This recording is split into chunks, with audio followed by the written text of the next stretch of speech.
Halo teman-teman, perkenalkan nama saya Intan Nabila dari Program Studi Sistem Informasi dengan NIM 0546434668. Pada video kali ini, saya akan membahas tentang pelajaran dari sejarah Pancasila bagi generasi muda dengan fokus pada perkembangan Pancasila pada masa reformasi dan peran penting Presiden ketiga B.J. Habibie.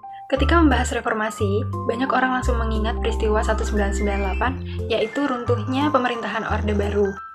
Pada saat itu Indonesia sedang mengalami krisis besar, baik dari bidang ekonomi, politik maupun sosial. Pada saat itu harga pokok naik drastis seperti harga pangan dan layanan kesehatan.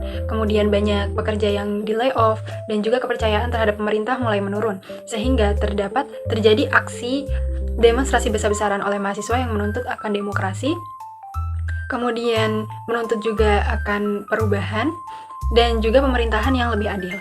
Pada tanggal 21 Mei 1998, Presiden Soeharto yang saat itu sudah lebih dari 30 tahun menjabat menjadi Presiden Republik Indonesia resmi mengundurkan diri dan wakil presiden saat itu yaitu B.J. Habibie resmi juga naik menjadi presiden.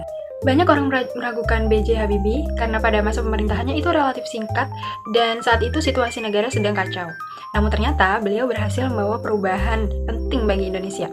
Beliau membuka kembali ruang demokrasi yang lebih luas, sehingga masyarakat bisa lebih bebas dalam mengemukakan pendapatnya. Media massa yang sebelumnya dibatasi juga sudah mulai bebas untuk menyiarkan berita, kemudian untuk masyarakat juga lebih bebas mengkritik pemerintah, dan B.J. Habibie juga membuat pemilu itu menjadi lebih demokratis. Menurut saya, ini juga merupakan penerapan nilai Pancasila, terutama dalam sila keempat, yaitu kerakyatan yang dipimpin oleh hikmat kebijaksanaan dalam permusyawaratan atau perwakilan.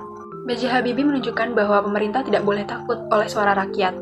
B.J. Habibie juga dikenal sebagai orang yang mencintai ilmu pendidikan dan teknologi. Beliau juga berhasil menguatkan kembali nilai rupiah ketika saat itu, waktu krisis moneter 1998, dolar itu naik menjadi 16.000 dan berhasil turun menjadi 6.000 rupiah. Menurut saya, semangat belajar dan kerja keras dari B.J. Habibie adalah pelajaran penting bagi generasi muda saat ini. Dengan perkembangan teknologi dan persaingan global, generasi muda harus terus belajar, berinovasi, dan tidak takut bermimpi besar. Dari sejarah reformasi dan sosok B.J. Habibie, saya belajar bahwa perubahan besar bisa dimulai dari keberanian, ilmu pengetahuan, dan rasa cinta terhadap bangsa. Nilai Pancasila juga masih sangat relevan dengan generasi muda saat ini. Misalnya dalam kehidupan sehari-hari, kita bisa menerapkan nilai demokrasi dengan menghargai pendapat orang lain, tidak memaksakan kehendak, dan menyelesaikan masalah melalui musyawarah.